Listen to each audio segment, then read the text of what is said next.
அன்பு தமிழ் நெஞ்சங்களே, உங்களுக்கு எனது பணிவான வணக்கத்தை உரித்தாக்கிக் கொள்கிறேன்.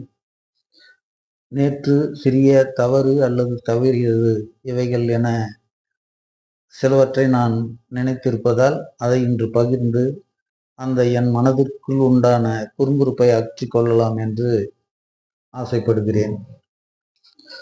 நேற்று அசுர இனம் அறிந்திடுமோ என்ற வகையில் கூறியிருந்தேன். அறிந்திடுமோ என்பதற்கு பதில் உண்மையாக இங்கு எழுதியிருப்பது அணைத்திடுமோ. அதாவது அகல் விளக்கு போன்று அந்த கல்கியை அசுர இனம் அணைத்திடுமோ என்று இங்கு பொருள் கொள்ள வேண்டியது எவ்வாறு என்றால், இந்த அணைத்திடுமோ என்பதை இரண்டு வகையில் பொருள் கூறலாம். ஒன்று, அறம் காக்க வந்த அகல் விளக்காக ஒளி தரும் விளக்காக நினைத்து அந்த விளக்கை தேவை என்று ஏற்றுக்கொள்ளுதல் அல்லது அதை அணைத்து விடுதல். அதே போல கல்கி என்ற நிலையில் அணைப்பது என்பது கட்டி அணைப்பது, அரவணைப்பது. ஆக இந்த அசுர இனம் அந்த கல்கியை கட்டி அணைக்கப் போகிறார்களா அல்லது ஒரு எளிய அது சிறிய அகல் விளக்கு தானே என்று எளிதாக அணைத்து விட முடியுமா என்பதுதான். அந்த அணைத்திடுமோ அந்த சக்தி, அதாவது அசுர இனத்தின் சக்தி அந்த கல்கியை நட்பாக கருதி கட்டி அணைப்பார்களா? மாட்டார்கள். இல்லை என்றால் அந்த எளியதாக அகல் விளக்காக நினைத்து ஊதி அணைத்து விடுவார்களா என்றால் அது இயலாது. அது போய் சாத்தியமோ என்றபடி கூறியிருக்கிறார். சரி, அடுத்ததாக அந்த கடிகை பற்றி, கடிகை என்பது ஒரு கடிகாரம் என்பது போல கற்பனை செய்து கொள்ளுங்கள் என்று கூறினேன். மேற்கொண்டு அந்த கடிகையை எந்த அளவு கால நேரம் என்பதை எல்லாம் ஆராயும் போது 24 நிமிடங்கள் என்று சொல்கிறார்கள். 1 மணி நேரத்துக்கு 2.5 கடிகை ஆகிறது. ஆக மொத்தத்தில் கடிகாரம் என்ற நேரத்தை வைத்து அது உடன்படுகிறது. ஒரு திதிக்கு 60 கடிகை நாளிகை என்று கூறுகிறார்கள். கடிகை நாளிகை இரண்டும் ஒன்றுதான். ஒரு திதி என்றால் பிரதமை, துவியை, திருதியை, சதுர்த்தி, பஞ்சமி, இந்த மாதிரி ஒவ்வொரு நாளைக்கு ஒரு திதி. இந்த ஒவ்வொரு நாளின் திதியும் 60 பகுப்பாக பிரிக்கப்பட்டு அந்த 60 பகுப்பு கொண்டதாக ஒரு திதி அமைகிறது என்று கூறுகிறார்கள். அவ்வாறுதான் நமது 60 ஆண்டுகளும் இருப்பதாக அதனோடு ஒப்பிட்டு நான் நேற்று கூறினேன். மற்றபடி கடிகை என்றால் கையில் அணியும் ஒரு வகையான சுருக்கு, கடிகார சுற்று போல ஒரு சுருக்கு என்று சொல்கிறார்கள். அந்த கையணியின் பெயரும் கடிகை என்று அந்த காலத்தில் வைத்திருக்கிறார்கள். அது முறைப்படி ஒரு கடிகை என்பது எவ்வாறு 24 வினாடிகளோ அது போன்று 24 மணிகளை கொண்டதாக இருக்கலாம். அப்படி இருப்பதுதான் முறை என்பது என்னுடைய கருத்து. அவ்வாறு கற்பனை செய்திருக்கிறேன். அந்த கடிகை என்ற அந்த ஆபரணம் 24 மணிகளை கொண்டிருக்கலாம். அதே போல்தான் நமது அசோக சக்கரமும் 24 ஆரக்கால்களை கொண்டிருக்கிறது. 24க்கு 24 மணி நேரம் என்பது போல அவர்கள் புழக்கத்தில் பேசி வருகிறார்கள். ஆக இந்த கடிகை என்பதற்கும் 60 என்பதற்கும் 24 என்பதற்கும் உள்ள தொடர்பை நான் தற்போது உங்களுக்கு எடுத்துரைத்து நேற்று கூறியவைகளை மேலும் மெருகேற்றி கூறியுள்ளேன் என்று நினைக்கின்றேன். இவைகள் எல்லாம் பொது அறிவு சார்ந்ததை போல ஒட்டி செல்கிறதை தவிர, பொதுவாக தேவை தவிர, கல்கி என்ற ஒரு நபருக்காக நாம் இதை பயிலவில்லை, அறிந்திருக்கவில்லை என்பதையும் நீங்கள் கருத்தில் கொள்ள வேண்டும். திருவள்ளுவர் எவ்வாறு அறத்துப்பால் பொருட்பால் என்று பாடியிருக்கிறாரோ அவ்வகையில் இந்த அறம்பாடியார் பாடலில் உள்ள அறத்துப்பால் பொருட்பால் இவைகளையே பெரும்பாலும் பாட வேண்டும். அதற்கு பின்பு அங்கத்தின் அடையாளம் பால் நாம் செல்லப்படாது என்று நினைத்திருக்கிறேன். ஒருவேளை அந்த இடம் பொறுத்து மட்டும் கூறலாம். மற்றபடி அந்த மச்சம், அந்த ரேகை, அது போன்ற ஒரு 100 பேர் இருக்கிறாங்கன்னா 10 பேருக்கு சங்கு ரேகை இருக்கலாம், 20க்கு சோழ ரேகை இருக்கலாம். அதனால் அந்த அது அவர்கள் ஒன்று மட்டும் இருந்த உடனே அவர்களுக்கு ஒரு மனதில் ஒரு உற்சாகம் ஒரு ஏற்பட்டு, பொதுவாக அது இருப்பது உற்சாகம் உருவாக்குறதுக்கு தான். ஆனா அந்த உற்சாகத்தை கொண்டு போய் கல்கியோட ஒப்பிடக்கூடாது. அதனால அந்த அங்கை அடையாளங்கள் எல்லாம் நான் பெரியதாக கருத்தில் கொண்டு இங்கு விளக்கம் அளிக்க விரும்பவில்லை.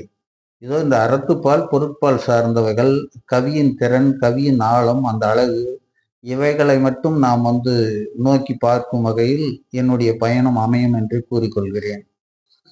அதைத்தான் நான் முன்பு கூறியதை போல அந்த அடையாளங்களை எல்லாம் கொண்ட ஒரு நபர், அது ஆர்கேவோ அல்லது அந்த சித்தரையே கூட அவருக்கே கூட அந்த அடையாளங்கள் எல்லாம் இருப்பதாக காட்டினால் கூட, இது பார்த்து எழுதப்பட்டது என்று நான் கூறும்போது அதை எவ்வாறு நீங்கள் இல்லை என்று நிரூபிப்பீர்கள் என்று கேட்பேன். அந்த கேள்வியில் ஒரு நியாயம் இருப்பது, தர்மம் இருப்பது அவர்கள் உணர்வார்கள். அதனால் அந்த அடையாளங்களை தவிர ஏராளமான தீர்க்க தரிசனம் உரைத்திருக்கிறார். அந்த தீர்க்க தரிசனங்கள் எல்லாம் நிறைவேறிய பின்பு அந்த அடையாளங்களுக்கு பற்றி நாம் போவோம். அதாவது என்று அந்த தீர்க்க தரிசனங்கள் எல்லாம் நிறைவேறும் என்றால் நேற்று கூறினார், என்னுடைய தலை சாயக்கூடிய நேரத்தில் என்னை பாராட்டுவார்கள், என்னை போற்றுவார்கள் என்று சொல்லும்போது கிட்டத்தட்ட அந்த நெருக்கமான காலங்களில்தான் அந்த தீர்க்க தரிசனங்கள் நிறைவேறும். தற்போது ஓரிரு நிறைவேறினால் கூட நாம் அவரை மெச்ச வேண்டியதோ பாராட்ட வேண்டிய நிலைக்கோ நாம் உருவாக்கப்படுவோம் என்று தாங்கள் அறிவீர்கள். எனவே அதற்கு காலம் இன்னும் சற்று இருக்கிறது. இன்னும் சற்று என்றால் இந்த தற்போதைய 2026வது ஆண்டிலேயே அந்த விடிய கால 5 மணி கோழி கூவும் என்ற ஒரு அறிகுறி போல லேசாக அந்த சூரிய ஒளி வெளிச்சம் தென்படும் என்று கூறுகிறார். சூரியன் முழுக்க வெளியே வரும் நேரம் ஒட்டி இருக்கிறது என்பதை இந்த வருடங்களோடு ஒட்டி இருக்கிற வருடங்கள் என்று நாம் கணக்கு போடலாம்.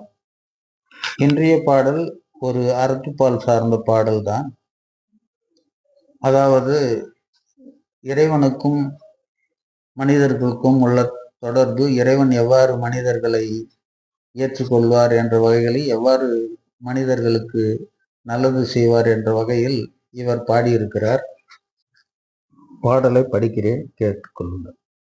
கருவுக்குள் கருவான காலகண்டன் கையருள் சேரும் கற்கி ஒருவனுக்கே கண்டவெல்லாம் தலைவணங்கும். அருவமுடை அர்த்தநாரி அண்டமெல்லாம் இயக்குகின்றான். பருவத்தே பயிர் செய்து பிண்டமெல்லாம் வளர்க்கின்றான். பாவிகளோ பார்வை பெற்றும் பாராமல் நெடுவாழ்வில் நீதி கொன்று நிலமெல்லாம் நிறைகின்றார்.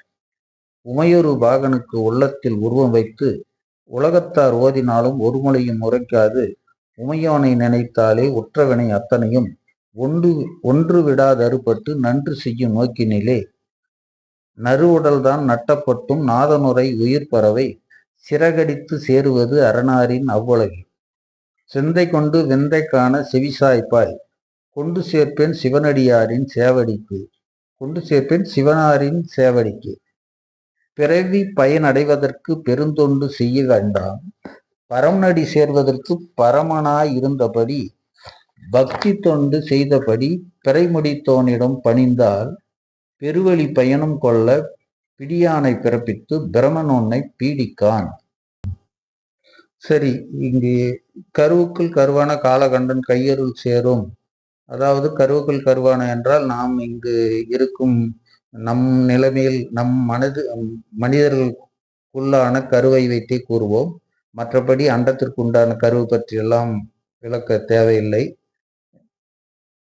இப்போது நாம் கருவாக உருவாகிறோம். ஒரு பெண்ணின் வயிற்றில் ஒரு கரு உருவாகிறது என்றால் அந்த கருவுக்குள் கருவாக யார் இருக்கிறார் என்றால் காலகண்டன். எந்த காலகண்டன் என்றால் சர்ப்பத்தை அணிந்த கழுத்தை உடைய, கண்டம் என்றால் கழுத்து, கழுத்தில் சர்ப்பம் கொண்டவன்.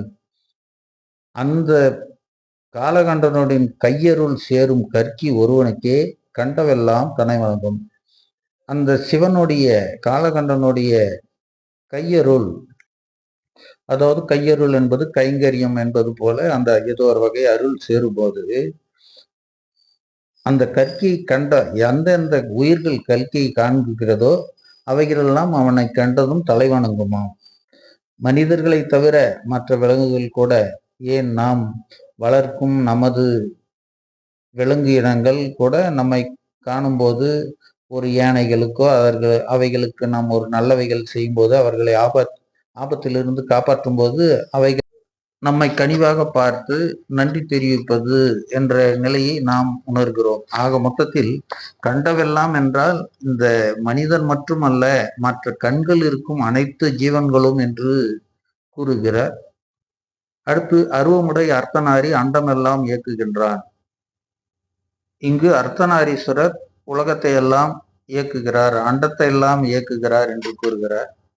அந்த அர்த்தநாரீஸ்வரர் என்பதற்கு ஏன் இந்த அண்டத்தை இயக்குவதற்கு அர்த்தநாரியை இவர் இங்கே குறிப்பிட வேண்டும்? அந்த சிவனின் ரூபத்தில் அர்த்தநாரி ஒரு ரூபம். அந்த ரூபத்தில் பாதி சிவன் பாதி சக்தி என்ற வகையில் நீங்கள் அதனுடைய படத்தை பார்த்திருப்பீர்கள். ஆனால் அவ்வாறு நீங்கள் உலகில் எங்காவது பாதி ஆணோ பாதி பெண்ணோ என்று இருக்கும் உருவத்தை தாங்கள் பார்த்திருக்கீர்களா? அது ஒரு கற்பனை. அது கற்பனை எனும்போது அதற்கு பின்பு பொருள் மட்டும் இருக்கிறது. அதாவது ஆண் சக்தியும் பெண் சக்தியும் இணைந்தாலே, அரைக்கோளம் இணைந்தாலே முழு கோலமாகி அது உருண்டோடும். இல்லை என்றால் அரைக்கோளம் எவ்வாறு உருளும்? அவ்வாறுதான் இந்த உலக உருண்டை உருண்டு கொண்டு இருக்கிறது. எமது வாழ்வும் உருண்டு கொண்டு இருக்கிறது. உருண்டு கொண்டு இருக்கிறது என்றால் இயங்கி கொண்டு இருக்கிறது.